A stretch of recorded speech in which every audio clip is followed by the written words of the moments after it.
guys, it's Nathan here with Free Men Fitness. So I've gotten a lot of interest and a lot of questions lately about the freediving training that I've been doing, especially the breath hold portion of it. So for those who don't know, freediving would be basically summed up as breath hold training.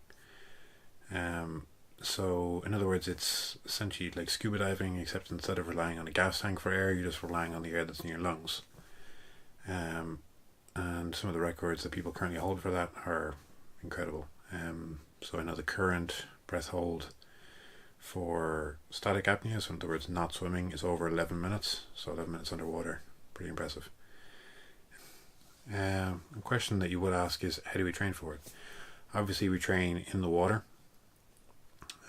but in a country like Ireland, where it's pretty cold a large portion of the year and the seas are pretty rough, you can't always rely on that as a possibility. So if we want to increase our overall ability to dive and to be able to dive for longer portions and to get more out of our training, we want to be able to control our breath, understandably. There's a lot of different ways that we can train on land. Probably the most common ones that people will hear about and what I'm going to talk about today are the O2 and the CO2 tables.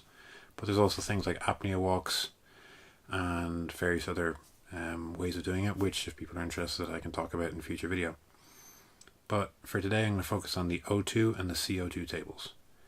So one thing we need to kind of understand before we talk about freediving training on land is a thing called the mammalian dive reflex. Now I can do another video on this in future again if people are interested, but essentially every mammal, when their face hits water, depending on the mammal, but for humans it's when our face hits the water, our heart rate slows down and our blood goes to our head and our internal organs, or to our brain and our internal organs, rather than our external organs, so that our blood flow is used more beneficially for survival. So what are the CO2 and the O2 tables? Well, the O2 table is essentially our ability to hold our breath for the longest amount of time possible. So an average breath hold for someone starting on land might be about a minute. In the water could be anywhere from 1 to 2 minutes. Again, when we do breath holds on land, because we don't have the ability to engage the mammalian dive reflex, we're going to be at least 20% less. So in other words, it's 20% harder to do it on land than it is in the water. So if you're hitting 2 minutes, you could be getting 20% additional time in the water. So today I'm going to deal with the CO2 tables.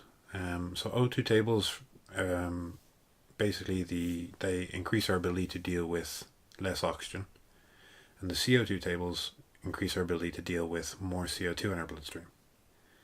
Now, subtle difference, but an important one. So the CO2 table, we're going to start off with a 1.5-minute preparation time and a 1.5-minute breath hold every single round. So I'm going to bring up a table here, and this is an example of what we would do. So every time we do a breath hold, our preparation time reduces by 15 seconds. All the way down, depending on the table that we're working on that day, to 30 to 15 seconds. Again, wet and dry sessions are going to be different. If you're training on land and you don't have access to a pool, you can simply put your face in the sink or a bucket of water. It looks a bit crazy, but it does work. So why are the CO2 tables useful? And why am I talking about them rather than the O2 tables? So what I found, and this is purely through my own experimentation, is when we do the CO2 tables and you increase your resilience to CO2 in your bloodstream, especially if you're doing, say, combat sports or the endurance-based sport where we're not necessarily going to have time to recover and get our air. Combat sports is a great example, because if someone's trying to punch you, especially in the body, you're not going to be able to get time to catch your breath. So any resilience that you build up to lack of CO, or to lack of oxygen and lack of the ability to breathe, is going to be hugely advantageous to us. So for me, I view this as kind of a focused meditation. In other words, I use it as a method to sit down, relax, unwind, and refocus on what I'm doing. For a lot of people who don't like to meditate, this is fantastic because the main aim is that we're trying to relax every single muscle in our body. The more you relax, the longer your breath holds, the more you will improve, which is the entire aim of the O2 table and the aim of freediving in general, which is why I ended up enjoying it so much. When we do our CO2 and O2 tables, these can last anywhere from 13 to 30 minutes depending on what we're doing and the overall table that we're working with. If you're interested in this, feel free to get in touch. I'd be happy to send on any information. And of course, there's plenty of great resources out there. Freedive UK, I believe it's freediveuk.com. I'll put a link down below in the description. They have an excellent resource on how to increase your breath hold over the course of a month. I'm currently working on it. Recently hit 3 minutes dry breath hold. Looking to continue to up that for summer. So again, if you guys are interested in hearing more about this and the benefits that it can have for individuals in sport, let me know. Thank you very much, guys.